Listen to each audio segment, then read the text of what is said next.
So you're considering buying a condo in San Diego, but you're concerned or hesitant because you don't know if it's going to be the wisest investment, whether you're looking to live in it or not. That is exactly what we're going to break down on this video today. My name is Dan Parker with the Best Life Home Team, your San Diego real estate resource. And whether you're considering buying a condo, a townhome, or a single family home, reach out. My team and I, we'd love to be able to help you out. This is a very common question that we get from our clients, whether they're looking to buy a condo or a townhome or attached property to live in or as an investment vehicle.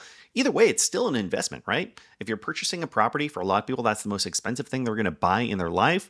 And so you absolutely want to make sure you get a good rate of return that's going to be easy to sell whenever that day comes. So this is a bit of a loaded question. There's a lot to consider. I'm going to break it down into three main criteria that we're going to go over here in a minute. But here's the main value hierarchy. So in any market, if you're looking at the types of homes that are going to have the best opportunity for appreciation and for resale value, this is the hierarchy. Number one is going to be single family detached homes. 3-bedroom, 2-bath minimum is going to be most ideal. That's going to be on the top of the hierarchy. Then you have townhomes and detached condos, which I will explain here in a second.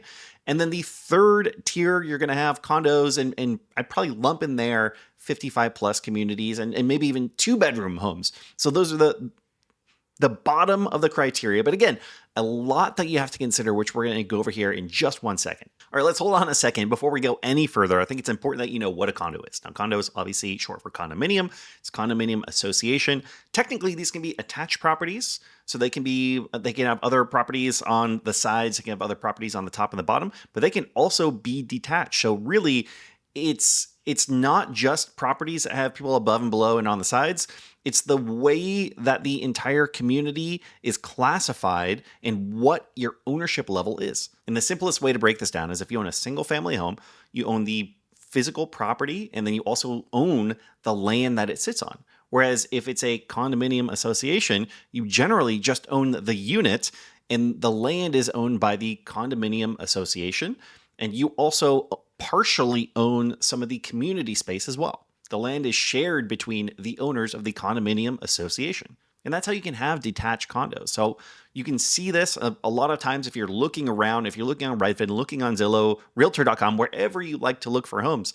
If you see what looks like a single family detached property that seems to be significantly cheaper than anything else that's around, this is one thing that commonly pops up, that technically it's a condo, it's classified as a condo as opposed to a single family detached property. It's a little bit nuanced, but the main thing for you to know is when it comes to this being an investment vehicle for you and for your family, it's cheaper to buy. It's also going to sell for less money than surrounding detached properties. So in my opinion, it's not like there's a ton of things that you have to be concerned about or worry about in this scenario, but strictly as an investment vehicle, it's going to appreciate less than the surrounding detached homes. And as I brought up in the video, there are three main criteria that you want to consider as to whether or not this is going to be a good investment for you. First is going to be location. There's a lot to consider with the location, as in terms of like where's it located in San Diego County? What specific neighborhood is it in? But also like specifics of that location of, does it have walkability?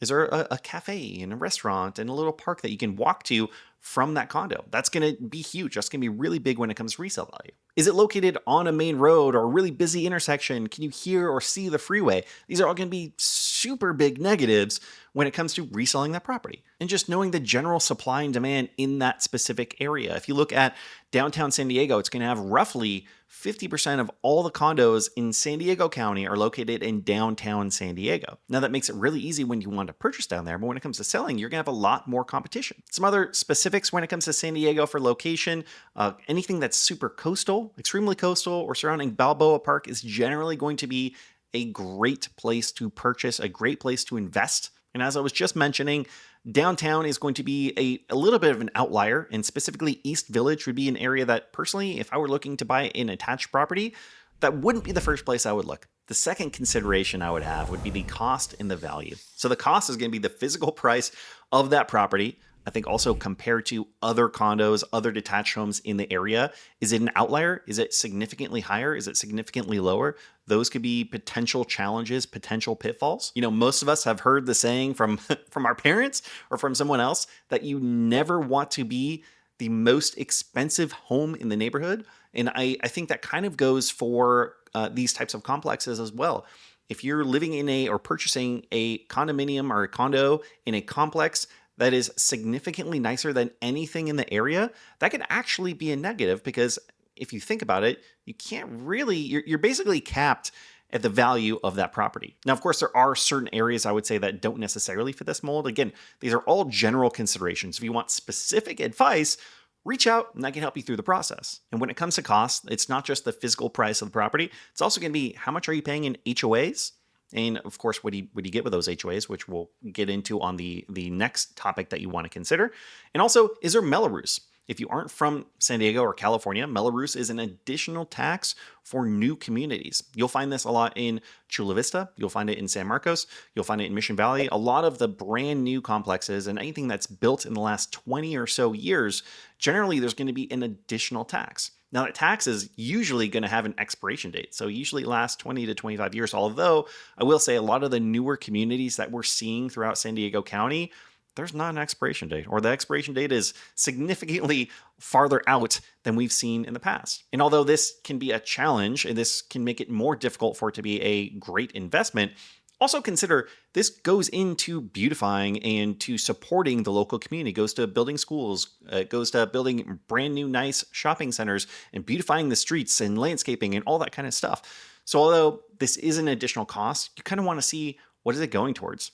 If you're living in an area like Otay Ranch, Otay Mesa, these are newer communities, and you can just see what all that Mello-Roos has done. It's really helped to beautify the community, and that actually adds value to your property and the surrounding properties at the same time, which can be a great thing. And the third consideration is going to be community insights. So you have an HOA. What do you actually get for that? And this is, again, if you look at downtown, if you look at the high rises in San Diego, this can be a challenge because sometimes you'll see an HOA of $1,000 a month without a gym, without it really feeling like you're getting a lot for that investment because the upkeep and the maintenance of these high rises is going through the roof. The insurance for these high rises is going through the roof. It's getting more and more expensive.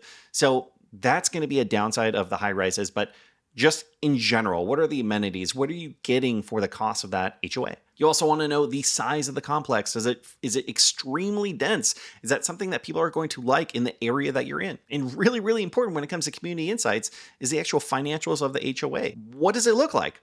Do they have enough funds to cover everything that they want to do? How funded is that HOA? Is there a ton of deferred maintenance throughout the community? That's generally going to be a bad sign when it comes to how well it's funded. And lastly, when it comes to community insights, you want to know what percentage of that community is owner occupied, which means you purchase a place to live in yourself versus how many of those units are being rented out. If there is a huge percentage of people that own those properties just to rent them out, then think about yourself as wanting to owner occupy and purchase it to live in it. There's going to be less of an incentive. There's going to be less of a desire to want to live there when you purchase one of those units because you're surrounded by people that are renters and may not care as much about the community, about the complex, about that unit. Of course, that's not always true. There are some great tenants out there, but these are just some general rules that you should consider. Along with, does this HOA allow short-term rentals? That's going to be potentially a big pitfall, but a big challenge, a big negative as well, because the shorter period of time that people are living or staying in those properties, the higher likelihood that they're there to party, to have fun, and care less, again, about the community, about the unit, about the neighbors. Now, if you're looking to purchase this as a short-term rental, then great. That's not going to be a challenge for you. But if you're looking to purchase to live in that unit, then for me, that would be a huge consideration. So whether or not this is a good investment really depends a little bit on what are your goals for this property.